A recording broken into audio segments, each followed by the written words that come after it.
गुरुर्ब्रह्मा गुरुर्विष्णुः गुरुर्देवो महेश्वरः गुरुः साक्षात् परब्रह्म तस्मै श्रीगुरवे नमः। ॐ पूर्णमदः पूर्णमिदं पूर्णात् पूर्णमुदच्यते पूर्णस्य पूर्णमादाय पूर्णमेवावशिष्यते।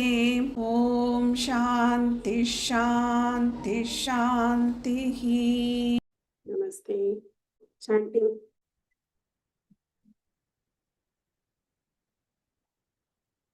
Sudha Suresh Bagni சொல்றா hand raise பண்ணிருக்கேன். First. वेदो नित्यमदीयतां तदुदितं कर्म स्वनुष्ठीयतां तेनेशस्य विधीयतामपचिति काम्ये मतिस्त्यज्यतां पापोगपरिधूयतां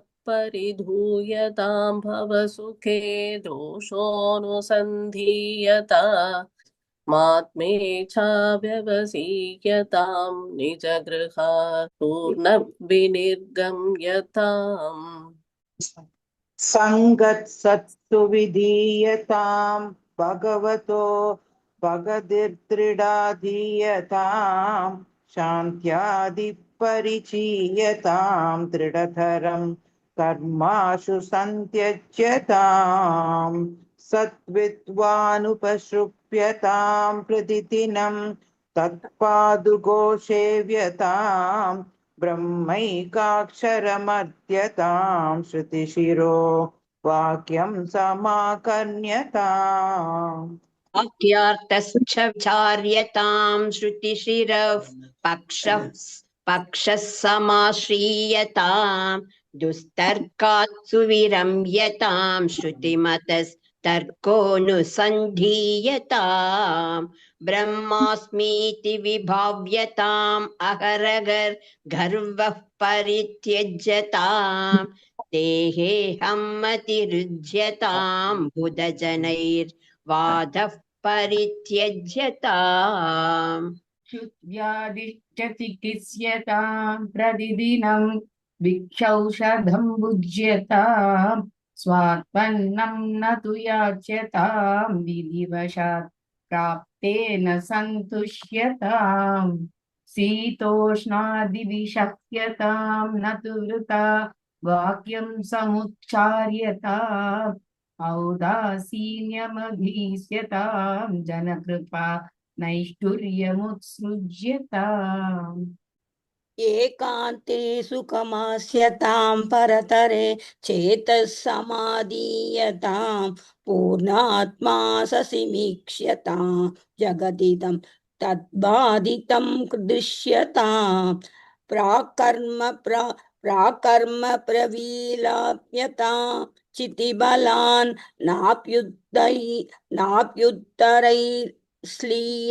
श्लीष्यतां प्रारब्धं त्विगपुज्यताम् अत पर பிரம்மாத்மாஸ்தீயதாம்.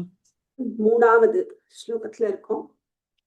இந்த சாதன பஞ்சகம் அப்படிங்கிறத ஆச்சாரியர் பகவத்பாதர் ஆதிசங்கர பகவத்பாதரால கொடுக்கப்பட்ட ஒரு வேதாந்த கிரந்தம்.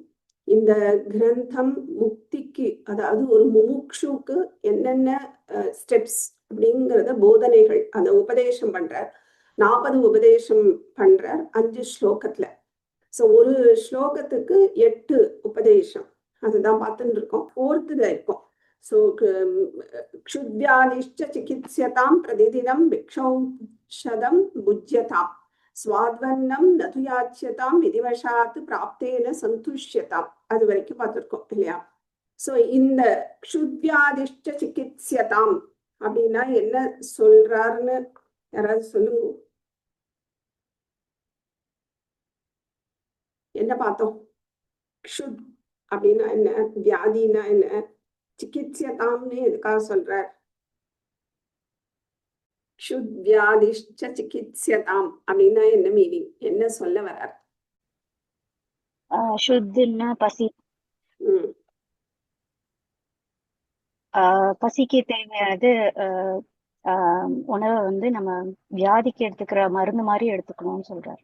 சாஸ்திரம்னாலே திருப்பி திருப்பி கேட்கறது தான் சாஸ்திரம். ஏன்னா ஒரு இதுல எல்லாம் வரவே வராது சாஸ்திரங்கள். அது எந்த சாஸ்திரமா இருக்கட்டும், காவிய சாஸ்திரமோ வியாக்கரண சாஸ்திரமோ வேதாந்தமோ எது வேணா எடுத்துக்கோங்க, திருப்பி திருப்பி கேட்டே ஆணும். இல்லைன்னா ஒரே ஷாட்ல அப்படியே உள்ள போய் உட்கார்ற அளவுக்கு சூழ்நிலையில நாம முதல்ல இல்லை. ஏன்னா நாம இருக்கிறது ஃபுல்லா லௌகீகமா இருக்கும், சுத்தி வர நடந்துட்டு இருக்கு, நிறைய ப்ராப்ளம்ஸ் அது இதுன்னு ஃபேஸ் பண்ணிட்டு இருக்கோம்.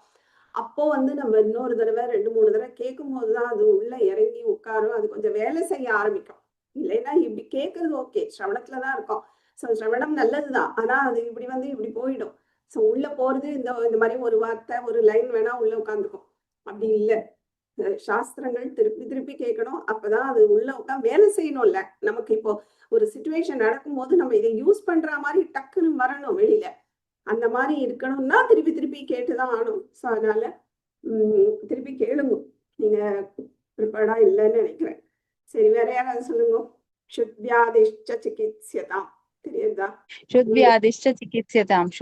சுத்துனாலே இங்க வந்து பசி தாகம் அதை பத்தி சொல்றாங்க. நம்ம உடம்புல இருக்கிற பசி தாகம் அதுக்காக தான் நம்ம எல்லாமே செய்யறோம். அதை வந்து வியாதியும் இருக்குது. பட் இங்க வந்து நம்மளுக்கு அவர் என்ன சொல்ல வர்றாருன்னா, அதையே நம்ம ஒரு வியாதியா கன்சிடர் பண்ணணும். அந்த ஹங்கரும் தர்ஸ்டுமே நம்மளுக்கு ஒரு வியாதி தான்.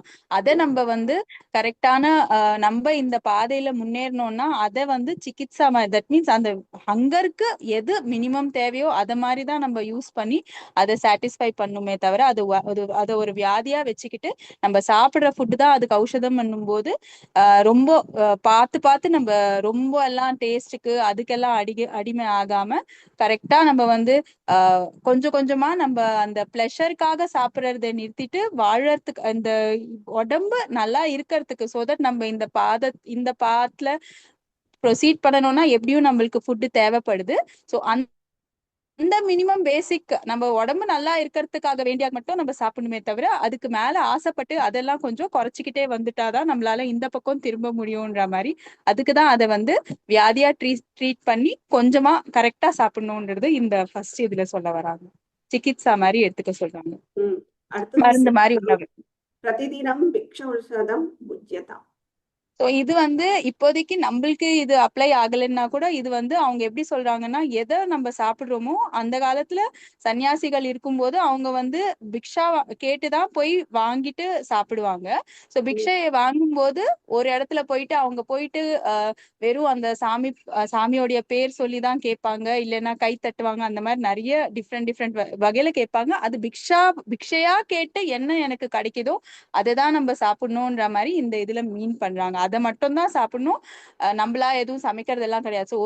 அதுவும் அவங்க வந்து சில பேர் வந்து கணக்கு வச்சுக்குவாங்க, ஒரு 5 வீட்டுல போய் கேட்டுட்டு அவங்க குடுக்கலன்னா அதோட அன்னைக்கு எதுவுமே கிடைக்கலன்னா அதுலயே கூட இருந்துட்டு அடுத்த நாள் தான் போய் கேட்பாங்கன்ற மாதிரி சொல்லியிருக்காங்க.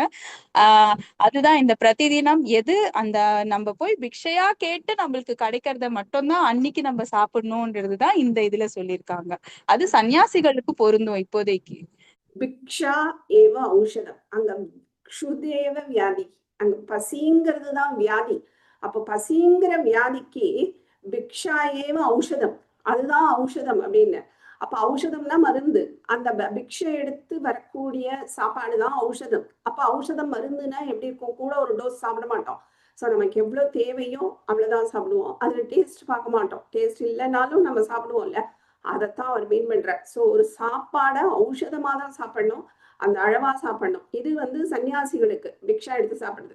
நம்மள மாதிரி கிரகஸ்தர்களுக்கு என்னன்னா நம்ம அவங்களுக்கு ஹெல்ப் பண்ணணும். நம்ம வந்து இந்த மாதிரி ஒருத்தர் பிக்ஷை கேட்டு வரைச்சே எப்படி வந்து ஞானிகள் எந்த ரூபத்துல வருவான்னு நமக்கு தெரியாது. அதனால அவங்கள வந்து ஒரு மட்டமா எடை போடாம சாப்பாடு கேட்டு வரைச்சே கண்டிப்பா கொடுக்கணும். நமக்கு எப்படி எடுத்துக்கணும் சாப்பாடுன்னா, நம்ம வந்து பிக்ஷா எடுக்காட்டாலும் கிரகஸ்தாசிரமத்துல இருக்கிறதுனால சாப்பிடுற சாப்பாடு ஔஷதமா சாப்பிடணும். எவ்வளோ அந்த வயர் ஃபுல்லான வரைக்கும் அவ்வளவுதான், அதுக்கு மேல ஒரு பருக்க கூட போடக்கூடாது. அது வந்து டேஸ்டுக்கு ஆயிடும். ஸோ அதனால நம்மளும் அப்படிதான் சாப்பிடணும். கிரகஸ்தாசிரமத்துல இருக்கிறவங்களும். சன்னியாசிகளுக்கு அந்த பிக்ஷாங்கிற ஒரு பாத்து இருக்கிறதுனால அந்த பிக்ஷையில ஒரு டைம் தான் எடுக்கணும். அந்த மாதிரி நம்ம ஒரு 3 டைப் பார்த்தோம் இல்லையா, மதுக்கர பிக்ஷா, அப்புறம் இன்னொன்னு என்னது அஜகர, இன்னொன்று ஆகாஷ விருத்தி இல்ல ஆகாஷ பிக்ஷா, அந்த மாதிரி. ஸோ ஒரு இடத்துலயே இருக்கிறது கொஞ்சம் கொஞ்சமா குறைச்சின்னு வந்துருவாங்க, அப்புறம் அவங்களாம் கொடுக்கறது அந்த மாதிரி இருக்கும். ஸோ நம்ம எப்படி அதை எடுத்துக்கணும் அப்படின்னா, நம்ம வந்து ஒரு எனக்கு இது பிடிக்கும் அப்படின்னு அதை வந்து டேஸ்டுக்காக பண்ணி சாப்பிடுறது அப்படிலாம் இல்லாம, பசிக்கு மருந்தா என்ன எவ்வளவு சாப்பிடணுமோ அவ்வளவுதான், அதுக்கு மேல ஒரு வாய் கூட சாப்பிடக்கூடாது. அந்த மாதிரி நாம பிராக்டிஸ் பண்ணிக்கணும். அதுக்குதான் அவர் சொல்ற. அடுத்தது ஸ்வாத்வன்னம் நது யாச்சியதாம். சொல்லுங்க பை. வாத்வண்ணம்னா நம்ம வந்து டேஸ்டுக்காக எல்லாம் சாப்பிடக்கூடாது. நம்ம எது வந்து நம்ம உடம்புக்கு நல்லது, அது அது மருந்து எப்படி நீங்க சொன்ன மாதிரி சாப்பிடுறோமோ அதுக்கு உடம்புக்கு தேவையான அளவுக்கு எது வேணுமோ அதுதான். அதுக்குன்ட்டு நல்லா இதை சமைச்சு சாப்பிடணும் அதை வாங்கி சாப்பிடணும்னு இல்லாம நம்ம உடம்பு நல்லா இருக்கிறதுக்காக நார்மலா வேலை செய்யறதுக்கு என்ன வேணுமோ அந்த மாதிரிதான் இருக்கணும். இதே அந்த பிக்ஷம் எடுக்கிறவங்களது பாத்தீங்கன்னா அவங்க வீட்டுல நல்லா போடுறாங்க இவங்க வீட்டுல நல்லா போடுறாங்கன்னு இல்லாம எது கிடைக்குதோ அது சாப்பிடுற மாதிரி. அதே மாதிரி அவங்களதுல பாத்தீங்கன்னா அவங்க தனித்தனியா கூட எடுத்து சாப்பிட மாட்டாங்க, எல்லாம் கலந்து சாப்பிடுவாங்க. சோ அந்த அளவுக்கு இல்லைன்னாலும் நம்ம வந்து கொஞ்சம் அந்த டேஸ்டுக்கு அடிமை ஆகாம நம்ம வந்து வெறும் நம்ம உடம்புக்கு வேலை பண்ணறதுக்கு எவ்வளவு தேவையோ அந்த அளவுக்கு சாப்பிட்டா போதும்ன்ற மாதிரி மென்ஷன் பண்றாங்க இங்க.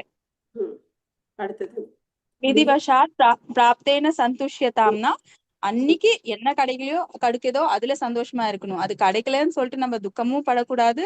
இல்ல 4 வீட்டுல ஒரு வீட்டுலதான் கொஞ்சமா கிடைச்சதுன்னா இல்ல கிடைக்காம போனா கூட இன்னைக்கு அவ்வளவுதான்னு சொல்லிட்டு நம்ம அதுலயே திருப்தியா இருக்கணும். அது விதிவசத்துல அன்னைக்கு என்ன கிடைக்குதோ. சில பேர் வந்து கிடைக்கலன்னா இன்னைக்கு உனக்கு அவ்வளவுதான்ட்டு சரீரத்துக்கே சொல்ற மாதிரி நம்மளும் அந்த பக்குவப்படணும். நம்மளுக்கு இன்னைக்கு எவ்வளவு வந்திருக்கோ அதை மட்டும் நம்ம சாப்பிட்டுட்டு போயிட்டே இருக்கணும்ன்ற மாதிரிதான் சொல்லியிருக்காங்க. சோ இதை வந்து நம்ம எப்படி எடுத்துக்கணும் அப்படின்னா, விதிவசாத்து பிராப்தேன. இப்ப நமக்கு சாப்பாடு அப்படிங்கும் போது ஒரு டிஃப்ரெண்டா வெரைட்டிஸ் வச்சு சாப்பிடுறது. ஏன்னா நம்ம ஒரு ஏஜ் வந்தாச்சு இல்லையா, நம்ம இப்ப வந்து பாதி பேர் இந்த நம்ம இங்க இருக்கிறவங்கல பாதி பேர் அந்த 3வது ஆசிரமத்துல இருப்போம், இல்ல 4வது போக முடியாது. ஸோ அந்த பார்டர்னு வச்சுக்கோங்க. ஸோ அதனால நமக்கு எப்படி இருக்கணும்னா, நம்மளும் சாப்பாடை வந்து ரொம்ப டேஸ்ட்காக பண்ணி சாப்பிடுறது, விதவிதமா சாப்பிடுறது, இந்த மாதிரிலாம் இல்லாம விதிவசாத்து அன்னைக்கு எப்படி அமைஞ்சதோ அவ்வளவுதான். ஸோ இது இப்படி வந்துருது, இதை நான் மாத்தி பண்ணிக்கிறேன், இப்படிலாம் நம்ம பண்ணுவோம் தெரியுமா, அந்த மாதிரிலாம் இல்லாம அன்னைக்கு எது கொடுக்கப்பட்டிருக்கோ அது அவ்வளவுதான். அந்த குவான்டிட்டி ஒரு நம்மளே ஒரு அளவு வச்சுக்கணும், இவ்வளவுதான் எடுத்துப்பேன் அப்படின்னு நம்ம எடுக்க ஆரம்பிச்சிட்டாலே முதல்ல கஷ்டமா இருக்கும். அதுக்கப்புறம் நம்ம எடுக்க ஆரம்பிச்சிட்டாலே நமக்கு பழகி போயிடும், அந்த சரீரமே அதுக்கு செட் ஆயிடும். ஸோ அதுக்கு நம்ம தான் பழக்கணும் இல்லையா. ஸோ நம்ம ஒரு அளவு வச்சுக்கணும். இதுக்கு மேல நீ ஒரு நாளைக்கு இப்ப சாப்பாடுன்னு வச்சுக்கோங்களேன், சாதமே வச்சுக்கோங்க, ஒரு பவுல் எடுத்து நம்ம முதல்லயே அளவு வச்சுன்றணும் இவ்வளவுதான்ட்டு. நாம என்ன பண்றோம்னா போட்டு ஒரு குழம்பு சாதம் கொஞ்சம் போட்டுப்போம், எவ்வளவுனே தெரியாது. அப்புறம் ரசத்துக்கு அப்புறம் மோருக்குங்கும் போது சாப்பாடு நிறைய ஆயிடும், நமக்கே தெரியாம சாப்பிட்றோம். அப்படி இருக்கக்கூடாது. ஸோ முதல்லயே ஒரு அளவை எடுத்து போட்டுடணும், இவ்வளவுதான் இன்னைக்கு அப்படின்னு. நாமளே தான் நமக்கு வந்து இந்திரிய கட்டுப்பாடை கொண்டு வரணுமே தவிர இதை யாரும் நமக்கு சொல்ல முடியாது. ஸோ இந்த மாதிரி கிரந்தங்கள்ல கேட்டு நாம நம்மளை மாத்திக்கணும். ஸோ அதனால நம்மளும் விதிவசாத்து பிராப்தேனா, இன்னைக்கு என்ன விதிச்சிருக்கோ அவ்வளவுதான். இதுக்குன்னு டேஸ்டுக்காக பண்ணி சாப்பிடுறது இல்ல வாங்கி சாப்பிடுறது இதெல்லாம் பண்ணக்கூடாது அப்படின்னு சொல்றேன். ஏன்னா இந்த ஸ்டேஜ் வரத்துக்கு நம்ம எங்க இருக்கோம்னா நிதித்தியாசனம், அதை சொல்லிட்டு இதை சொல்றேன்.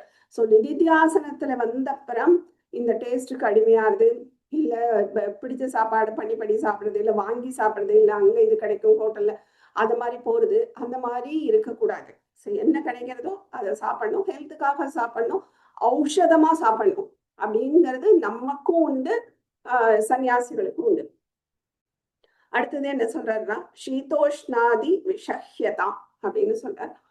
சீதோஷ்ணாதி அப்படின்னா சீத்த உஷ்ண, சீதோஷ்ண, சீத்தம்னா குளிர், உஷ்ணம்னா வெப்பம்.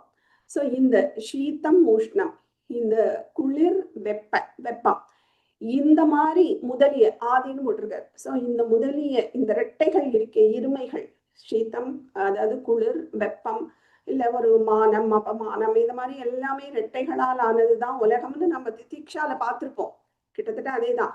ஸோ இந்த மாதிரி சீதோஷ்ணங்கள் இருக்கிற இந்த சிச்சுவேஷனை நம்ம வந்து பொறுத்துக்கணும். விஷஹ்யதாம் அப்படின்னா விசேஷேன சஹ்யதாம்னு அர்த்தம். சஹ்னு ஒரு தாத்து, அது வந்து சஹ்னா பொறுமை, பொறுத்துக்கணும் அப்படின்னு அர்த்தம். சகிச்சுக்கிறதுன்னு தமிழ்ல சொல்றோம் இல்லையா, அதேதான். சஹ் அப்படின்னு ஒரு தாத்து, அது வி முன்னாடி வர்றதுனால அந்த ச வந்து ஷாவாயிடும். ஸோ அதனால விஷஹ்யதாம்.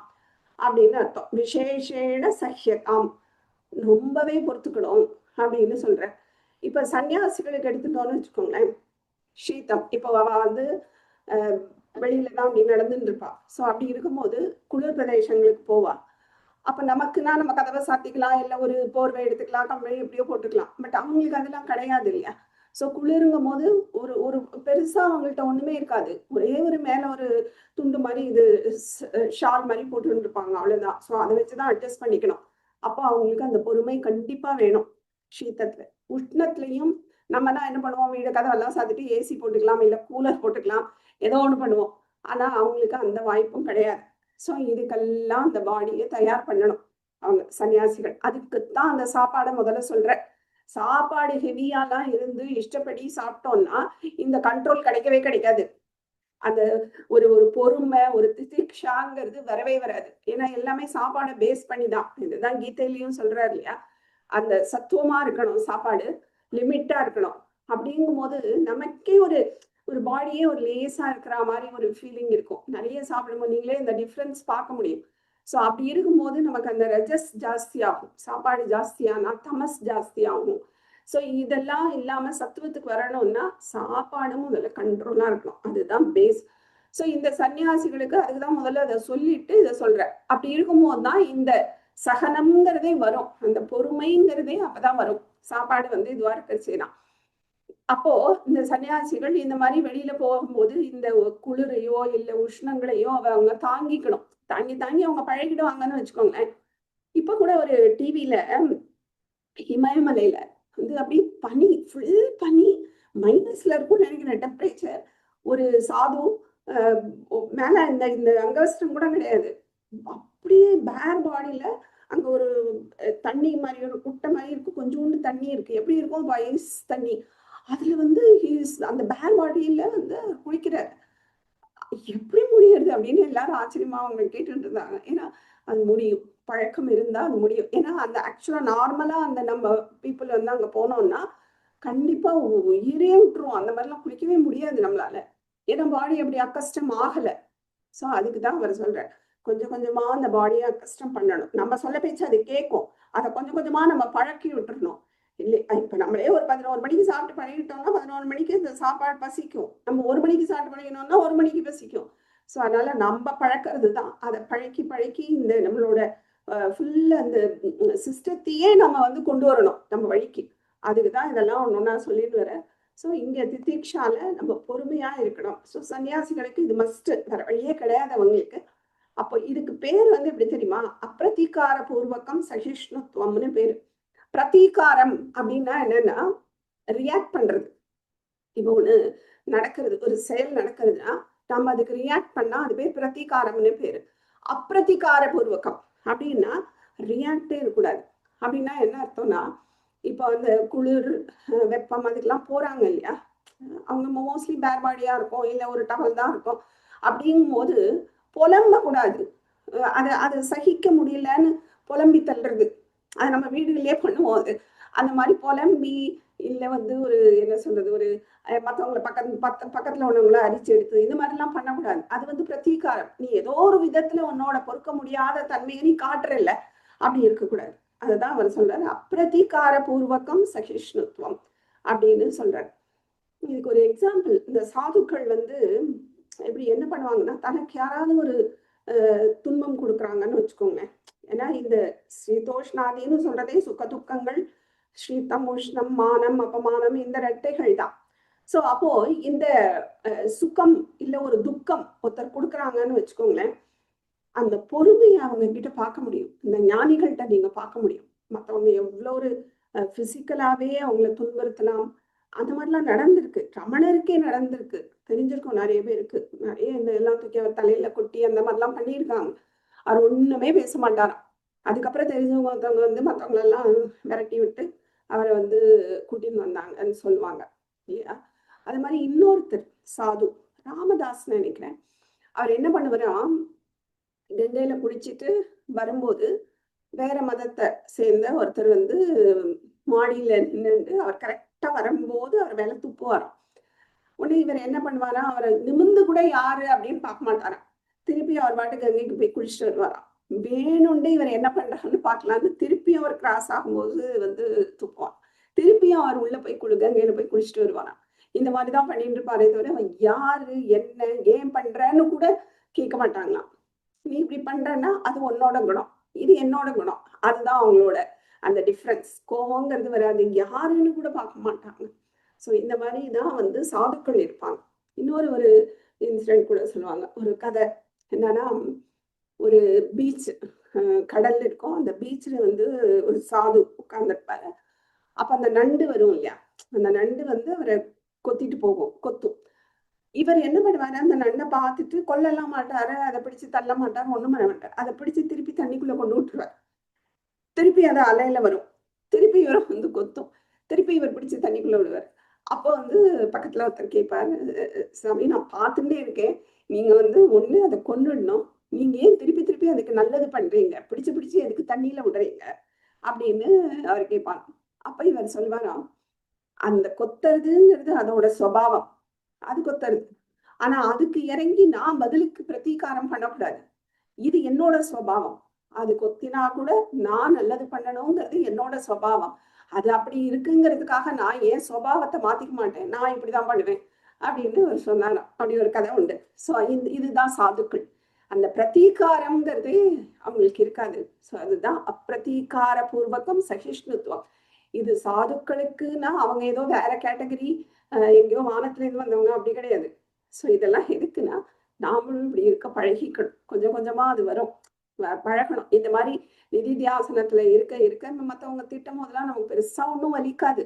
ஓகே, அவங்களுக்கு தெரிஞ்சது அவ்வளவுதான். அடுத்த நிமிஷம் மறந்து வேற போயிடுது, என்ன சொன்னாங்க, எதுக்கு இப்படி சொன்னாங்கன்னு யோசிக்க தோன்றது. யாராவது ரிலேட்டிவ் சொன்னா கூட, என்ன நீ இப்படி ஒண்ணுமே ரியாக்ட் பண்ணல, ஒண்ணுமே பேசாம வர அப்படின்னு சொன்னா கூட என்ன ரீகலெக்ட் பண்ண கூட முடியல, மறந்து போயிடுறது.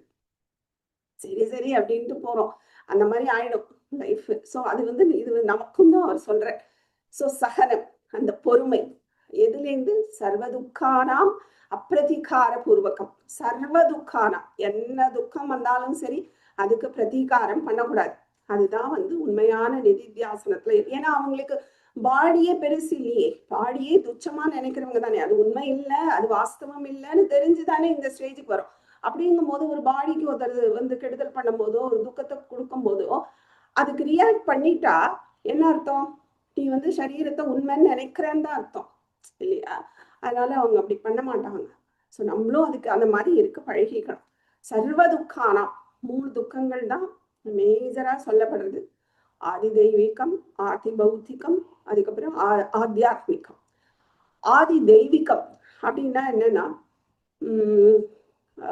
ஆதி பௌத்திகம்னா பூதங்கள்னால வருது, ஆதி தெய்வீகம்னா இந்த நேச்சுரல் கிளாமிட்டிஸ், அதனால சில துக்கங்கள் வரும் இல்லையா, அந்த மாதிரி துக்கங்கள். ஆதி பௌத்திகம் அப்படின்னா பூதங்கள்னால வரக்கூடியது. வேற உயிரினங்களா இருக்கலாம், இல்ல வீட்டுல உள்ளவங்களே நம்மளை காயப்படுத்தலாம், ஏதோ ஒரு ஆர்கியூமெண்ட் வரும், ஏதாவது சொல்லுவாங்க, அது நம்மளுக்கு கஷ்டமா இருக்கலாம். இந்த மாதிரி பூதங்கள்னால வரக்கூடிய ஒரு துக்கம் ஆதி பௌத்திகம். இன்னொன்னு ஆத்தியாத்மிகம்.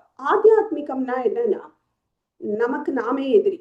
அப்படின்னா என்னன்னா, நம்மளோட வாசனைகளே நமக்கு சில துக்கங்களை கொடுக்கும். நமக்கு இந்த மாதிரி ஒரு கிளாஸ்க்கு போக விடாது, வேண்டாமே இது என்ன பெரிய இது அப்படின்னு சொல்லும், தியானம் பண்ண விடாது. இந்த மாதிரி சில டிஸ்டர்பன்ஸ் கொடுக்கறது ஆத்தியாத்மிகம். அது நம்மளோட கர்மானால வரக்கூடியது. ஸோ இந்த 3 துக்கத்தை தாண்டி கிடையவே கிடையாது. நீங்க எந்த துக்கம் எடுத்தாலும் இதுக்குள்ள வரும். ஸோ அதனால இந்த சர்வதுக்கானாம் அப்பிரதிகார பூர்வகம் அப்படின்னு சொல்ற. எதிர்வினை, கரெக்ட், எதிர்வினை புரியாம இருக்கணும், அதுதான் அப்பிரதிகார பூர்வகம். பொறுத்துக்கணும்னா எதை பொறுத்துக்கணும் அப்படின்னா, இந்த மாதிரி ரெட்டைகள், குளிர் வெப்பம், அந்த ஆதின்னு போட்டிருக்கிறதுனால இதுல ஒரு மானம் அபமானம்னா என்னன்னா, ஒரு புகழ்ச்சி இகழ்ச்சின்னு சொல்லுவோம் இல்லையா தமிழ்ல, அதுதான் மானம் அபமானம். சோ ஒருத்தர் புகழும் போது ரெண்டுமே இருக்கக்கூடாது. புகழும் போது அப்படியே ஓவரா சந்தோஷப்பட்டது, ஏன்னா அவங்களுக்கு சரீரமே நான் இல்லைங்கும் போது ஒருத்தர் புகழர்ச்சி அது தன்னை இல்லைங்கிறது உள்ளேந்து சொல்லிகிட்டே இருக்கணும், நான் இல்லை, அது என்ன புகழல அப்படிங்கிறது அவங்க ஸ்ட்ராங்கா இருக்கணும். ஸோ அதுதான் புகழ்ச்சிக்கு அடிமையாகாம இருக்கணும். அபமானம் அப்படிங்கிறது என்னன்னா, இகழ்ச்சி, யாராவது நம்மளை இகழ்ந்து பேசும்போதோ இல்ல ஒரு ஸ்ட்ரக்சரை வச்சு சொல்லும் போதோ இல்ல நம்ம கேரக்டர் ஏதாவது சொல்லும் போதோ அதையும் பெருசா எடுத்துக்கூடாது. ஏன்னா நான் இல்ல அது அப்படிங்கிறதுனால அதுல தெளிவா இருக்கணும். அதுதான் பொறுத்துக்கிறது. சுகம் துக்கம் ரெண்டுமே. இப்ப வெற்றி தோல்வி நம்பிக்கை துரோகம் எதை வேணா சொல்லலாம். இந்த ரெட்டைகள் நிறைய இருக்கு உலகத்துல. இந்த ரெட்டைகள்ல எது வந்தாலும் நம்ம சுகம் வந்தாலும் அத அந்த மனசுல தானே. சுகம்ங்கிறது என்னது? அது ஒரு ஃபீலிங். துக்கம்ங்கிறது ஒரு ஃபீலிங், எமோஷன். ஆனா இந்த சுக துக்கத்துக்கு ரீசன் வேறையா இருக்கலாம். சுகத்துக்கு மானம், அதாவது புகழ்ச்சிங்கிறது ரீசனா இருக்கலாம் இல்லையா? ஒரு எனக்கு குளிர் பிடிக்கும்னா குளிர்ங்கிறது ரீசனா இருக்கலாம். அது எங்க நடக்கிறது? அப்போ மனசுலதான் அந்த சுகம் அல்லது துக்கம்ங்கிறது நடக்கிறது. இப்ப என்ன ஒருத்தர் இகழ்ச்சி பண்றாருன்னா அந்த இகழ்ச்சி பண்ணுறதுங்கிறது எனக்கு எங்க புரியறதுன்னா புத்தியில. ஆனா அதோட விளைவான அந்த துக்கத்தை நான் எங்க அனுபவிக்கிறேன்னா மனசுல. புரியுதா? சோ அதனால என்ன ஆகுறது? இந்த மனசுக்குத்தான் சுகம், அதே மனசுலதான் நம்ம துக்கத்தையும் அனுபவிக்கிறோம். ஆனா இந்த அறிவுக்கு புலப்படுறது எதுன்னா இந்த புகழ்ச்சி அல்லது அபமானம். இந்த மாதிரி நடக்கிற நிகழ்ச்சிகள்லாம் என்னத்துக்கு? இந்த குளிர் வெப்பம் இதெல்லாம் புத்தியில படுறது. ஆனா அத புத்தி மூலமா தானே உணர்ந்துக்கிறோம், ஃபீல் பண்றோம். ஆனா அது விளைவா வரக்கூடிய சுகம் துக்கம்ங்கிறது மனசுல நடக்கிறது இல்லையா? சோ இந்த இது மாத்தி மாத்தி வரக்கூடியதுதான் வாழ்க்கைங்கிறதையே புரிஞ்சுக்கணும். ஏன்னா மனுஷ வாழ்க்கையே சுகம் துக்கம். இந்த கிராஃப் இப்படிதான் இருக்கும். எப்பவுமே சுகமே அப்படி இருந்துராது, இல்ல துக்கமே ஸ்ட்ரைட் லைனா இருக்காது. கிராஃப் இப்படிதான் இருக்கும். நம்ம ஹார்ட் பீட் எடுத்தாலே இசிஜில இப்படிதானே இருக்கு. ஸ்ட்ரைட்டா இருந்துட்டா அவ்வளவுதான். ஸோ அதனால ஸ்ட்ரைட்டா இருக்க வாய்ப்பே கிடையாது. இப்படிதான் இருக்கும். அதுதான் இயற்கை. ஸோ அதை நம்ம முதல்ல புரிஞ்சுக்கணும். ஏன்னா ஒரு மனுஷ ஜென்மம்னு கிடைக்கிறதுன்னு வச்சுக்கோங்களேன். ஒரு மனுஷ ஜென்மம் எப்படிக்கு வருது? முன்னாடியே இது பார்த்திருப்போம். ஒரு பாபம் புண்ணியம் ரெண்டும் அப்ராக்சிமேட்லி ஈக்குவலா இருக்கணும். அப்படிங்கும் போதுதான் மனுஷ ஜென்மம், மனுஷ பிறவி. இல்ல பாபம் ஜாஸ்தியா இருந்ததுன்னு வச்சுக்கோங்க. பாபம் ஜாஸ்தியா இருக்கும்போது கீழே உள்ள அதம பிறவிகள், கீதையில சொல்றாரு இல்லையா, அதம யோனி அப்படின்னு. அதாவது இந்த புழு பூச்சி பறவைகள் இந்த நாய் இந்த மாதிரி பறக்க வைக்கிறது பாபம் ஜாஸ்தியா இருந்தா. அதே புண்ணியம் ஜாஸ்தியா இருந்துட்டா மனுஷ பிறவியும் கிடையாது, இந்த அதம பிறவியும் கிடையாது, தேவ பிறவி. இதுக்கு மேல நிறைய ஃப்ரீக்வன்சி இருக்கு இல்லையா? யக்ஷர்கள் கந்தர்வர்கள் கிண்ணறர்கள்லாம் சொல்றோம், தெய்வங்கள். இதெல்லாம் அந்தந்த ரேஷியோவை பொறுத்து அந்த பிறவி. ரொம்ப புண்ணியம் இருந்தா தெய்வ பிறவி. இந்த மாதிரி அந்த கேட்டகரியில வருது. சோ மனுஷ பிறவியில என்ன வரணும்? பாபமும் புண்ணியமும் அப்ராக்சிமேட்லி ஈக்குவல். சோ அதனால சுகம் துக்கம், பாபத்தினால துக்கம் வருது, புண்ணியத்தினால சுகம் வருது. சோ இந்த சுகம் துக்கம்ங்கிறது அது சமமா நம்ம ஃபீல் பண்ணிதான் ஆகணும். அதனாலதான் மனுஷ பிறவி. அதனால அது வந்துதான் ஆகுங்கிறத நம்ம பேசிக்கா புரிஞ்சுட்டு அதனால பொறுத்துக்கணும். இது நடக்கிறதா? ஓகே, என்னோட கர்மா ஏதோ கழியிறது, ஒரு கஷ்டம் வருது, இல்ல யாராவது ஏதாவது சொல்லும் போது மனசு வலிக்கிறது. எப்படி வேணா கர்மா கழியலாம். பிசிக்கலா கழியலாம், இல்ல மனசுல கழியலாம், இல்ல புத்தியில கழியலாம், எப்படி வேணா இருக்கும். அந்த பர்சன்ட்ட கோவப்படுறதோ இல்ல அந்த பர்சன் மேல ஒரு பிரதீகாரம் காட்டுறதுங்கிறது அன்னெசரி, தேவையே இல்லை. ஏன்னா நாம அனுபவிக்கிறது நம்ம கர்மா. எடுத்துக்க வேண்டியதான். எடுத்து சொல்லலாம், அதுக்கு ரைட்ஸ் இருக்கு நமக்கு. ஸோ எடுத்து சொல்லி புரிய வைக்கலாம். புரியலைன்னாலும் ஃபைன், புரிஞ்சாலும் ஃபைன். ஆனா நான் இப்படிதான் இருப்பேன் அப்படிங்கிறதுல நாம ஸ்ட்ராங்கா இருக்கணும். ஸோ ரெண்டும் சமமா உணர்ந்துதான் ஆகும். அதுதான் மனுஷ பிறவி, அதுதான் சாஸ்வதம். பொறுத்துக்கணும், வேற வழியே கிடையாது. இப்ப குளிர் நம்ம வீட்லயே வச்சுக்கோங்களேன். ஒரு குளிர் வருது அப்படின்னா என்ன பண்ணுவோம்? ஜன்னல் எல்லாம் சாத்திட்டு நம்ம உள்ள உட்காந்துப்போம். சன்னியாசிகளுக்கு அது பண்ண முடியாது. நம்ம உள்ள இருந்தாலுமே நமக்கு சில சர்டன் டெம்பரேச்சர் அதுக்கு மேல குளிரும் போது தாங்க முடியாது. இல்லை ஒரு வேற ஊருக்கு போறோம்னு வச்சுக்கோங்களேன், அங்க உள்ள குளிர் நமக்கு தாங்க முடியாதுதான். பொறுத்துக்கணும், வேற வழி இல்லை. அப்படிங்கும் போது பொறுத்துதான் ஆகணும். நம்மளால முடிஞ்ச முயற்சிகளை பண்ணிக்கலாம், இல்ல பொறுத்துக்கோ அப்படிங்கிற. சோ அதே மாதிரிதான் வெப்பம் வரைச்சே நம்ம ஏசி ஃபேனை போட்டுக்கிறோம் தான். இப்ப ஏசியே இல்லைன்னு வச்சுக்கோங்களேன், கரண்ட் இல்லை, அப்படி வேர்க்கும் சம்மர், பீக் சம்மர்ல. அப்ப புலம்பி தள்ளக்கூடாது. இப்படி இருக்குது பாரு, அப்படி நம்ம புலம்பி தள்ளி வீட்டுல இருக்கிறவங்களையும் நிம்மதியா இருக்க மாட்டோம், நம்ம நிம்மதியா இருக்க மாட்டோம். அந்த மாதிரிலாம் புலம்பக்கூடாது. ஏன்னா இது இயற்கை, இது இப்படிதான் இருக்கும். ஆனா இப்ப ஃபெசிலிட்டி வந்ததுனால ஏசியை யூஸ் பண்ணிக்கிறோம். நமக்கு ஓரளவு நமக்கு மானிட்டரிலி ஓகேங்கிறதுனால ஒரு ஏசியை வாங்கி வச்சுட்டு இருக்கோம். அது இல்லாதவங்க இருக்கத்தானே செய்யறாங்க இல்லையா? இன்ஃபேக்ட் மே மாசம் இந்த ரோட்ல எல்லாம் கூட வேலை பண்ணிட்டு இருக்காங்க. அவங்களும் மனுஷங்க தானே. ஸோ அதுக்கு நான் பெட்டரா தானே இருக்கேங்கிற ஒரு எண்ணம் வரணுமே தவிர அதுலயும் ஒரு குறைப்பட்டுக்கிறது, பார் கரண்ட் இல்லை அப்படின்னு புலம்பி தள்ளுறது, இந்த மாதிரிலாம் இருக்கக்கூடாது. ஸோ அதனால இது வாஸ்தவம் இல்லை, இது உண்மை இல்லைங்கிற ஒரு பேசிக் நாலேஜ் நமக்குள்ள போகணும். அதுதான் ஞானிகளுக்கும் நமக்கும் டிஃப்ரென்ஸ். அவங்க எடுத்துக்கிறதே இது வாஸ்தவம் இல்லை, இது உண்மை கிடையாது. குளிர்றதா ஓகே, இது உண்மை இல்லை, இது கொஞ்ச நாள் இருக்கதான் செய்யும். இது வேர்க்கிறதா ஓகே, இது இப்படிதான் இருக்கும் அப்படின்னு சொல்லிட்டாலே அங்க மனசு அடங்கி போயிடும். அப்படிதான் நம்ம மனசுக்கு அடக்கணுமே தவிர அதுக்கு தீனி போடக்கூடாது.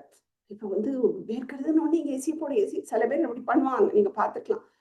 இருக்கவே முடியாது, என்னவோ ஏசிலேயே பிறந்து வளர்ந்தா மாதிரி, அப்படியே ஏசி இல்லைன்னா முடியாது. அது மாதிரி குளிர்னா முடியவே முடியாது, உடனே ஹீட்டரை போடு, அதை போடு.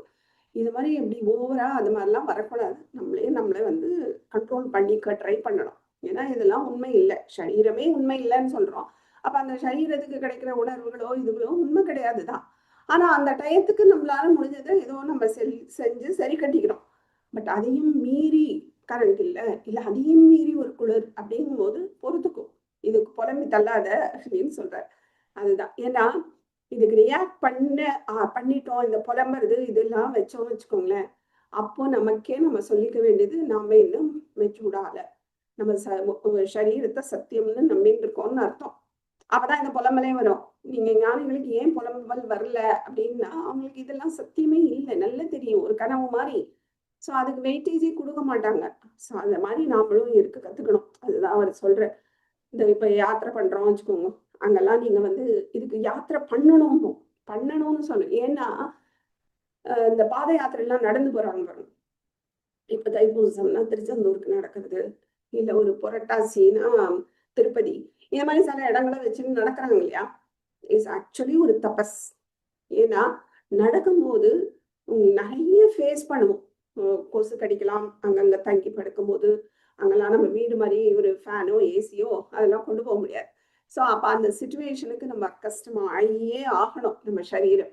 அப்போ கொசு கடிக்கலாம், இல்லை குளிரலாம், நினைச்ச நேரத்துக்கு சாப்பாடு கிடைக்காம இருக்கலாம். ஸோ இதெல்லாம் ஒரு தபஸ். இதை நம்மளை ட்ரெயின் பண்ணிக்கிறதுக்கு தான் இந்த யாத்திரைகள்லாம் போகணும், கோவிலுக்கெல்லாம் நடக்கிறது. இதை நாம அப்பப்போ நம்ம பண்ணிட்டு நம்மளை வெரிஃபை பண்ணிக்கணும். என்னால சகிச்சுக்க முடியுதா, நான் எப்படி இருக்கேன் அப்படிங்கிறத நம்மளே ரீசெக் பண்ணிக்கிறதுக்கு, நம்மளை இம்ப்ரூவ் பண்ணிக்கிறதுக்கு இதெல்லாம் ரொம்ப ரொம்ப யூஸ்ஃபுல். இந்த மாதிரி பாத யாத்திரையில போறது நிறைய வச்சுட்டு இருக்கோமே நம்ம. அதுக்குதான் சனாதன தர்மத்துல இந்த மாதிரிலாம் இருக்கு. ஒரு மலை ஏறது இந்த மாதிரி எல்லாம் பண்றது எதுக்காகனா நம்மளோட ஒரு மெச்சூரிட்டி லெவலை இம்ப்ரூவ் பண்ணிக்கிறது. ஸோ எப்பவுமே அப்படியே சொபிஸ்டிகேட்டடா இருப்பேன், இல்லைன்னா எனக்கு லைஃபே இல்லை அப்படிலாம் கிடையாது. நீங்க பாருங்க, சனாதன தர்மத்துல இருக்கிறவங்க இந்த மாதிரி கோவில் பாத யாத்திரை எல்லாம் பண்றவங்க எப்படி வேணும் அவங்களால இருக்க முடியும். ஆனா இது அப்படிலாம் பழக்கமே இல்லாத ஒரு ஃபாரினர் கூட இங்க விட்டா முடியவே முடியாது. அதனாலதான் இந்தியால இருந்து போறவங்க ஃபாரின்ல அட்ஜஸ்ட் ஆயிடும், அங்கேருந்து இங்க அட்ஜஸ்ட் ஆகாது. ஏன்னா நம்ம அப்படி பழக்கிட்டோம், சின்ன வயசுல இருந்தே நமக்கு அந்த பழக்கங்கள் உள்ள ஊறி இருக்கு. அதனால நம்மளால எந்த சுச்சுவேஷனையும் நம்மளாலும் பண்ண முடியும், தாங்கிக்க முடியும், செருப்பு இல்லாமையும் இருக்க முடியும். சுச்சுவேஷன் வந்தா இருக்கும். அது இப்ப கொஞ்சம் அந்த வெஸ்டர்ன் கல்ச்சர் வந்ததுனால நம்ம குழந்தைங்களோ இதுவோ அந்த மாதிரி ப்ராக்டிஸ்ல இல்லை. அதை நம்ம தான் பழக்கணும். சின்ன வயசுலயே ஒரு கோயிலுக்கெல்லாம் நடந்து கூட்டின்னு போறது, இந்த மாதிரி சில இதை பண்ணி அவங்களுக்கு பழக்கணும். ஏசியை எப்ப பாரு ஏசியில இருக்கிறது இந்த மாதிரிலாம் இல்லாம கொஞ்சம் அவங்களையும் நம்ம ஏசி இல்லாம பழகிறதுக்கோ. ஏன்னா நிறைய இப்ப உள்ள குழந்தைகள்லாம் நீங்க பார்க்கலாம், ரூம்லயே இருக்கு, எப்ப பாரு ஏசி. அது பிசிக்கலாவும் நிறைய ப்ராப்ளம் கொண்டு வருது. நீங்க பாத்தீங்கன்னா முன்னாடி இருந்ததுக்கும் இப்ப இருந்ததுக்கும் நிறைய பிசிக்கல்ல ப்ராப்ளம்ஸ் சின்ன வயசுல ஏன் வருதுன்னா இதுதான் ரீசன், இந்த ரூம்குள்ளேயே இருக்கிறது. ஸோ அந்த சன்லைட் சரியா படுறது கிடையாது. ஏன்னா எங்கேயும் வெயில்லாம் போறதே கிடையாது. அப்படி இறங்கினாலே ஆட்டோ இல்லை கார்னா ஏசி. இதை மாதிரியே பழகி அவங்களுக்கு அந்த ஒரு சரௌண்டிங்ஸ் அக்செப்ட் பண்ணவே முடியல. அது மென்டலாகவும் முடியல, பிசிக்கலாகவும் முடியாம ஆயிடுறது. இதெல்லாம் நம்ம சின்ன வயசுலயே குழந்தைகளுக்கும் பண்ணணும். நாமளும் இப்போ இது வரைக்கும் நமக்கு ப்ராக்டிஸ் இல்லைன்னா கூட நம்ம இனிமேலும் நம்ம அதை பழக்கிக்கணும். இதுதான் அவர் சொல்றார், திதிக்ஷா. அதுவே ஒரு தபஸ் அப்படின்னு சொல்ற. திதிக்ஷா இருந்தாலே தபஸ் வரும், திதிக்ஷா இருந்தாதான் தபஸ் வரும். அந்த தபஸ் தான் உங்களுக்கு ஆத்ம பலத்தை கொடுக்கும் இல்லையா. இந்த மாதிரி நடக்கிறது இது நிறைய நம்ம இதுல வச்சுட்டு இருக்கோம். செருப்பு போடாம 48 days இருக்கிறது, இதெல்லாம் உங்களுக்கு ஆத்ம பலத்தை இம்ப்ரூவ் பண்ணும், ஒரு செல்ஃப் கான்ஃபிடன்ஸ் வரும். ஸோ நமக்கு கிடைக்கிற பலன் தான் நம்ம ஏதாவது வேண்டினா நமக்கு நடக்கிறதே ஒழிய நம்ம வந்து அப்படி இப்படி கஷ்டப்பட்டாதான் கிடைக்கும் அப்படி கிடையாது. நம்மளோட ஆத்ம முன்னேற்றத்துக்கு கிடைக்கக்கூடிய ஒரு பலன் அதுதான். ஸோ நம்ம வந்து என்ன பண்ணணும்னா இந்த உலகத்துல இப்படியும் நினைச்சுக்கலாம். இப்போ உலகத்துல நடக்கிறத நம்மளால மாற்ற முடிஞ்சா மாத்திக்க முடியும். அப்படி ஓரளவுக்கு தான் மாற்ற முடியும் இல்லையா? ஸோ மாற்ற முடியல அப்படிங்கும் போது அக்செப்ட். ஸோ நம்ம இறைவன்கிட்ட பிரார்த்தனை பண்றதே அப்படிதான் பண்ணணும். எப்படி பண்ணணும்னா மாற்ற சக்தியை கொடுக்கலாம் கொடு. அப்படி மாற்ற முடியாததை ஏத்துக்கிற சக்தி கொடு. எது மாற்ற முடியும் எது மாற்ற முடியாதுங்கிற அறிவையும் கொடு அப்படின்னு நம்ம பிரார்த்தனை பண்ணிக்கணும். ஏன்னா இதுல அந்த பேசிக் ஃபார் திதிக்ஷா சகிப்புத்தன்மை அப்படின்னு சொல்றோம் இல்லையா? இந்த சகிப்புத்தன்மை தான் வெற்றியை கொடுக்கும். சகிப்புத்தன்மை இல்லாம, ஏன்னா ஒரு சின்ன ஒரு கொடியே பார்த்துக்கோங்களேன், என்ன புயல் வந்தாலும் இந்த கொடி அப்படியே பெண்டாறதுனால ஃபிளெக்சிபிளா இருக்கிறதுனால அது ஸ்ட்ராங்கா நின்றுடும். பெரிய மரம் விழுந்துடும், ஏன்னா அது ஸ்டிஃபா இருக்கிறதுனால இல்லையா? ஒரு புயல் வரைச்சு. ஸோ அந்த மாதிரிதான் நமக்கும் நிறைய புயல் அடிக்கிற மாதிரி ப்ராப்ளம்ஸ்லாம் வரும்போது நம்ம அக்செப்ட் பண்ணிட்டு ஃபிளெக்சிபிளா இருந்துட்டோம்னா ஓகே, அது சரியாயிடும். ஆனா இந்த ஃபிளெக்சிபிளா இல்லாம ஸ்டிஃபா நிற்கும் போது ஏன் எப்படி நடக்குது ஏன் அப்படின்னா அதுக்கு ஆன்சரே கிடையாது. அது நடந்துதான் ஆகும். நம்ம மைண்ட்ல தான் இருக்கு அக்செப்ட் பண்றோமா இல்லையாங்கிறது. அக்செப்ட் பண்ணிட்டா நமக்கு பிரச்சனை இல்லை. அக்செப்ட் பண்ணாத போது அது நமக்கு நிறைய ப்ராப்ளம்ஸ் கொண்டு விடும். பிசிக்கலாவும் கொண்டு விடும், மென்டலாவும் கொண்டு விடும். மென்டல்னால பிசிக்கல் வரும். ஸோ டிப்ரெஷன் அது இதுன்னு, ஏன்னா அக்செப்ட் பண்ண முடியல. இதுதான் ரீசன். ஸோ அதனால சகிப்புத்தன்மை இஸ் வெரி வெரி இம்பார்ட்டன்ட். இப்போ அதுக்கு மெயினா இப்போ பாருங்களேன், ஒரு கியூல நிக்கிறோம் வச்சுக்கோங்க கோவிலையே. சில பேர் பாத்தீங்கன்னா இந்த பசங்களே இப்பெல்லாம் கியூல நிக்கிறதுக்கே முடியல. ஒரு ஒரு 1 hour நிக்கிறாங்கன்னு வச்சுக்கோங்க. அதுக்கப்புறம் முடியவே முடியாதுன்னு நடுவில் ஓடி போயிடுவாங்க. ஆனா இன்னும் ஒரு 5 நிமிஷத்துல தரிசனம் கிடைச்சிருமா இருக்கும்.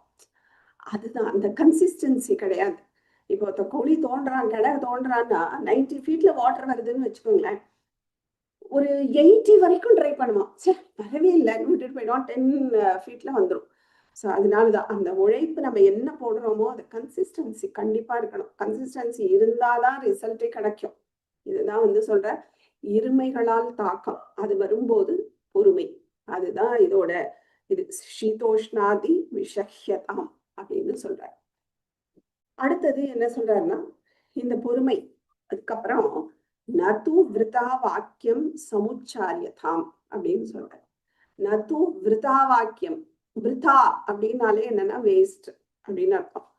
இந்த விருதா வாக்கியம் வேஸ்டான ஒரு பேச்சு இருக்கே, அதை பண்ணவே கூடாது, அதை பண்ணாத அப்படின்னு சொல்றேன். ஸோ என்ன வந்து இப்போ போன இந்த அந்த உபதேசத்துல இருந்தே வருவோமே, என்ன சொல்றோம், பொறுமை இல்லைன்னா ஒரு முனகிறது, எதையாவது இது இப்படி இருக்கே அப்படி இருக்கு, இதெல்லாம் வேஸ்டான வார்த்தைகள் தானே, தேவையில்லை. எனவே நடக்கிறது நடந்துதான் இருக்கு, we have to accept, no other way அப்படிங்கும் போது இந்த பொலப்பம்ங்கிறது வேஸ்டான வார்த்தைகள், பிரிதா. அந்த மாதிரி நிறைய நம்ம தேவையில்லாததை பேசுறோம், தேவையில்லாததை நம்ம நடந்துக்கிறோம். இந்த தேவையற்ற சொற்கள் அப்படிங்கும் போது அதை வந்து நார்மலாவே பண்ணக்கூடாது. நீங்க நார்மலாவே நீங்க வந்து பண்ணி பாருங்களேன். நார்மலாவே இப்போ ஒரு எக்ஸசைஸ் மாதிரி எடுத்துக்கலாம். இந்த வீக்ல பாருங்களேன், நீங்க பேசும்போதே நீங்க கவனிக்க முடியும். இதெல்லாம் நம்ம வாட்சலா இருந்து நம்மளை கவனிச்சுக்கிறது. நம்ம தேவையில்லாம நிறைய கவுண்டர் கொடுத்துட்டே இருப்போம், தேவையே இருக்காது. அது நம்ம அமைதியா இருந்தாலே ப்ராப்ளம் சால்வ் ஆயிருக்கும். ஆனா நம்ம இந்த கவுண்டர் கொடுக்குறது அதுல இருந்து ஒரு பாயிண்ட் எடுத்துட்டு சண்டை வரும். தேவையே இல்லை. நிறைய விஷயங்களை நம்ம பேசாம இருந்தாலே இப்போ அதை சால்வ் பண்ண முடியும். அதனால வந்து நம்ம இப்போ பேசுறோம்னு வச்சுக்கோங்களேன், அது என்ன ஆகுதுன்னா சில பேருக்கு இந்த தன்மானம்னு சொல்லுவோமே, அது போய் அஃபெக்ட் பண்ணும் இல்லையா? தன்மானம் இல்ல, மற்றவங்க நம்மளை பத்தி பேசும்போது கூட நம்மளோட அந்த ஒரு செல்ஃப் இருக்கே, அதை வந்து அஃபெக்ட் பண்ணும்போது தானே நமக்கு ஒரு அழுகையோ இல்லை கோவமோ ஏதோ ஒன்று வருதுன்னு வச்சுக்கோங்க. அப்ப அந்த சொற்கள், அந்த வார்த்தைகள் அதுதானே முக்கியம். ஸோ அதே மாதிரி நாமளும் அந்த வார்த்தைகளை சொல்லாம இருக்கணும். நமக்கு எப்படி ஹர்ட் ஆகுமோ அதே மாதிரி தானே மற்றவங்களுக்கும். அதை நம்ம யோசிச்சுட்டு அந்த மாதிரி யோசிச்சு பேசணும். அந்த விருதா வாக்கியம்ங்கிறது கூடவே கூடாது. அதுவும் இந்த ஸ்டேஜ்ல நிதித்தியாசனம் வந்தப்பறம் இவர் சொல்லக்கூடியது. ஸோ இந்த நிதித்தியாசனம் வந்தப்பறம் நம்ம வந்து என்ன பண்ணணும்னா சொற்கள்ல ரொம்ப கவனமா இருக்கணும். ஸோ நீங்க பாத்தீங்கன்னா ஒரு சாதுக்களை பார்த்தீங்கன்னா ரொம்ப பேசவே மாட்டா. நீங்க கவனிச்சிருக்கலாம், ரொம்ப அமைதியா இருப்பாங்க. கேட்டதுக்கு பதில், அவ்வளவுதான். அதுக்கு மேல அவர்கிட்ட வார்த்தைகளே வாங்க முடியாது.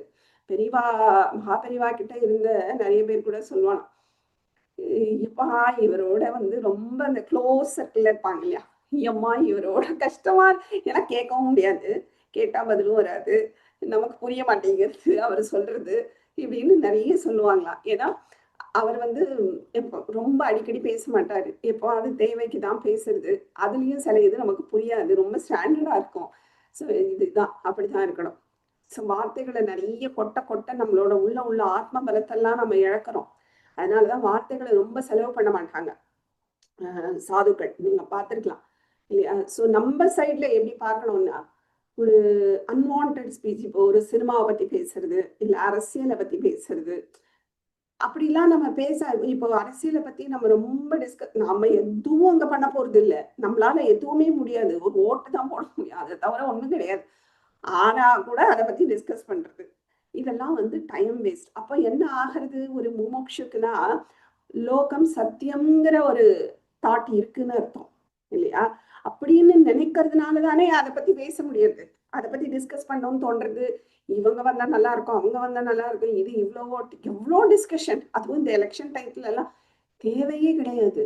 அதுவும் ஒரு முமுட்சுவை பத்தி பேசிட்டு இருக்கேன், ஆர்டினரி பீப்புளை பத்தி பேசல. அவங்களுக்கு இம்பார்ட்டண்டா இருக்கலாம், ஏன்னா அவங்களுக்கு இந்த மாதிரி நாலேஜ் இல்லை. அப்படிங்கும்போது what is the difference between them and us? So இதுதான் டிஃப்ரென்ஸ். ரொம்ப அதில் டைம் போடுறது, அதை பற்றி டிஸ்கஸ் பண்ணுறது, இல்லை சினிமாவை பற்றி பேசுறது, சீரியலை பற்றி பேசுறது, இதெல்லாம் தேவையே இல்லை. ஏன்னா அதெல்லாம் சத்தியமே கிடையாது. நம்ம அந்த ஸ்டேஜுக்கு நிதித்தியாசனம் வரிசை இதெல்லாம் சத்தியம் இல்லைங்கிறது ஸ்ட்ராங்கா அனுப்புறதுதான் நம்ம வரோம். அப்படி இருக்கும்போது அந்த டயத்துல போய் நம்ம டிஸ்கஸ் பண்றது, இல்லை ஒரு அரசியலோ மற்ற சினிமாவோ இதை பற்றி பேசுறதுலாம் தேவையில்லாத பேச்சு. அதை தான் அவர் சொல்றார். ஸோ அதனால நம்மளும் அதை வந்து சாதுக்களுக்கு மட்டும்ட்டு இல்லை, நம்மளும் அப்படிதான் இருக்கணும். நம்ம இப்பவே பழகிக்கணும். நீங்க அந்த ஸ்டேஜ் தானே சொல்றீங்க, நிதித்தியாசனம் வந்து தானே. ஸோ அதனால நிதித்தியாசனம் வந்தப்புறம் நான் இதெல்லாம் ஃபாலோ பண்ணிக்கிறேன் அப்படி இல்லை, நமக்கு டைம் இல்லை. அதனால இப்பவே நம்ம இதெல்லாம் கொஞ்சம் கொஞ்சம் கொஞ்சமா இம்ப்ளிமெண்ட் பண்ண ஆரம்பிக்கணும். ரொம்ப பேச்சு வச்சு கூடாது. முதல்ல ரொம்ப பேசினாலே மதிப்பு இருக்காது, அது நீங்க பார்க்கலாம். இப்போ ஒரு குரு இருக்காருன்னு வச்சுக்கோங்களேன், சிஷ்யரோட ரொம்ப பேச மாட்டாங்க, சிஷ்யங்களோட ரொம்ப பேச பேச அவங்களோட மரியாதை தான் போகும். இப்போ ஒரு மேனேஜர் இருக்காருன்னா எம்ப்ளாயீஸோட ஒரு லிமிட்டா தான் வச்சுட்டு இருப்பாரு, ரொம்ப க்ளோஸா போய் ரொம்ப பண்ணும்போது மதிக்க மாட்டாங்க. அது வந்து நமக்கு நடைமுறையிலேயே தெரியறது இல்லையா. ஸோ அதனால இந்த நிதித்தியாசனத்துல இருக்கிறவங்க அவங்க பேரே மௌனமா இருக்கணும், தேவையற்ற வாக்கியங்களை பேசவே கூடாது. ஸோ அதனால நம்ம ஒரு எக்ஸசைஸ் வச்சுக்கலாம். என்ன பண்ணணும்னா ரொம்ப கான்சியஸா இருக்கணும் இதுல. ஏன்னா நமக்கே தெரியாம நிறைய லூஸ் டாக்ஸ் விடுறோம். அதை கான்சியஸா நம்மளை வாட்ச் பண்றதுக்கு நாம வந்து தேவையில்லாம ஏதாவது பேசுறோமான்னு வாட்ச் பண்ணிட்டே இருக்கும். இல்ல நீங்க கான்சியஸா இருந்தாலே பேச மாட்டோம், ஏன்னா அது இல்லாததுனாலதான் நிறைய நம்ம வார்த்தைகளை விட்டுறோம். ஸோ இது இந்த 1 வீக் எக்ஸசைஸா வச்சுக்கலாம். இதெல்லாம் வந்து நீங்க தனியா உட்கார்ந்து டைம் போட்டு பண்ற எக்ஸசைஸ் கிடையாது. டே டு டே லைஃப்ல நம்ம எப்படி நடந்துக்கணும், அதுதான் எக்ஸசைஸ். அப்ப நம்ம எப்படி பேசுறோம், ஒன்னொன்னுத்தையும் நீங்க ஒரு வார்த்தை விடும் போதே கான்சியஸ் உள்ள இதை பேச போறேன்னு கான்சியஸா பேசுங்களேன், பேசி பாருங்க, கண்டிப்பா சண்டை வராது. நமக்கு முதல்ல நிம்மதி கிடைக்கும். நம்ம தெரியாம ஏதாவது ஒரு வார்த்தையை விட்டுடுறோம், அப்புறம் தான் நம்மளே ரியலைஸ் பண்ணுவோம், ஐயோ ஏன்டா இதை சொன்னோம் அப்படிங்கிற மாதிரி இருக்கும். இல்ல அந்த ஒரு வார்த்தை அவங்களுக்கு ஹர்ட்டிங்கா இருக்கலாம், அதை பிடிச்சிருந்து அவங்க இப்படி சொன்னேன்னு சொல்லலாம். இதெல்லாம் தேவையே இல்லை. அதனால நம்ம ஒவ்வொரு வார்த்தை பேசும்போதும் இதை நான் பேசுறேன் அப்படின்ட்டு பேசுங்களேன், நிறைய டிஃப்ரென்ஸ் தெரியும், நம்மளோட இம்ப்ரூவ்மெண்ட் நல்லாவே ஆகும். இந்த 1 வீக் அந்த எக்ஸசைஸ் வச்சுக்கலாம், சரியா. ஸோ அதனால எப்பவுமே இந்த ஸ்டேஜ்ல நிதித்தியாசனத்துல என்ன ஸ்டேஜ், அகம்ங்கிற ஒரு ஸ்புரணம், அதாவது ஒரு உணர்தல், சொல்லறது கிடையாது. இல்ல அகம்னு பண்ணு அப்படி கிடையாது, அகம்ங்கிற ஒரு உணர்தல், அந்த ஒரு எக்ஸ்பீரியன்ஸ் அது இருக்கிற ஒரு ஸ்டேஜ். அதனால இந்த நிதித்தியாசனத்துல இருக்கிறவங்க என்ன பண்ணணும்னா நிறைய சப்தங்கள் இருக்கு பாருங்க. இங்க சப்தம் வாழ சொன்னா இவங்க எப்படி சொல்லியிருப்பாங்க, அவங்க எப்படி சொல்லிருப்பாங்கன்னு சிரவணம் பண்ணக்கூடாதுங்கிற. நிதித்தியாசனத்துக்கு வந்த பிறம் சிரவணம் பண்ணக்கூடாது. ஏன்னா இந்த சிரவணம் ஸ்டேஜ், சிரவணம் முடிச்சு மனனம் முடிச்சுதான் இங்க வந்திருக்கோம்.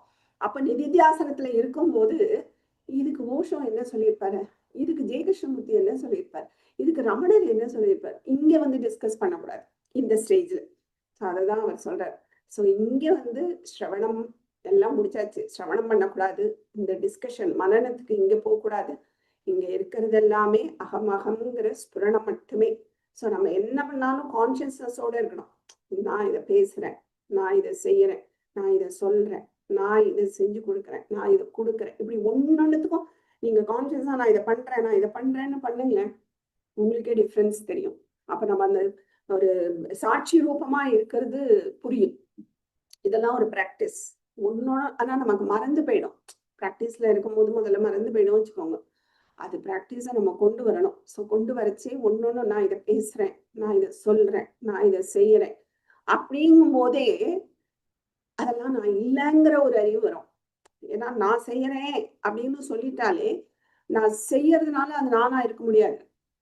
நான் பாக்குறேங்கும் போது பாக்குறதுனால நான் அதுவா ஆக முடியாது. அது இல்லை நான் அதை கேட்கிறேன் அப்படிங்கும் போது நான் இல்லை. அது நான் இதை செஞ்சு கொடுக்குறேன் அப்படிங்கும் போது அது நான் இல்லை. அது ஒரு நாலேஜ் வரும்.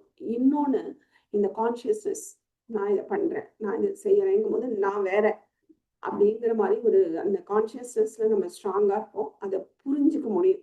ஸோ இது ஒரு நல்ல எக்ஸசைஸ். இது பண்ணுங்க. நான் செய்யறேன் ஒன்னொன்னும் நீங்க கான்சியஸா இருந்து பண்ணணும். இன்னொன்னு ரொம்ப ஜாஸ்தி தேவையில்லாததை பேசக்கூடாது. இந்த கான்சியஸ்னஸ் வந்துட்டாலே தேவையில்லாததை நம்ம பேச மாட்டோம் இல்லையா? இவர் சொல்லுவாரே திருவள்ளுவர், யாகாவாராயினும் நாக்காக்க காவாக்கான் சோகாப்பர் சொல்லி இழுக்கப்பட்டு அப்படின்னு சொல்லுவார் இல்லையா? என்ன நீ வந்து காக்காட்டாலும் பரவாயில்ல, இந்த நாக்கு இருக்கே அதை காப்பாத்திக்கோ அப்படின்னு சொல்லுவார். அதை கண்ட்ரோல் பண்ணணும். அது இல்லைன்னா அது வந்து சோகத்துலதான் கொண்டு விடும். தேவையற்ற பேச்சு, இதுதான் இவர் விருத்தா வாக்கியம்னு சொல்றார். தேவையற்ற பேச்சு, அதை வந்து நம்ம மற்றவங்கள நிறைய தேவையற்ற பேச்சினால நம்ம வந்து ஹர்ட் பண்ணுவோம். ஏன்னா அப்படி பண்ணக்கூடாதுன்னா நம்ம அந்த வார்த்தையில ரொம்ப ரொம்ப கேர்ஃபுல்லா இருக்கணும். ஒவ்வொரு வார்த்தை விடும்போதும் நான் இதை சொல்றேன் அப்படின்னு உங்களுக்குள்ளேயே நீங்க ஒரு சொல்லுங்களேன். அப்ப ரொம்ப ஃபில்டர் ஆகும் அந்த வேர்ட்ஸ். அதை நீங்க பார்க்கலாம். ஸோ இப்போ சின்ன குழந்தை இருக்கு வச்சுக்கோங்களேன்.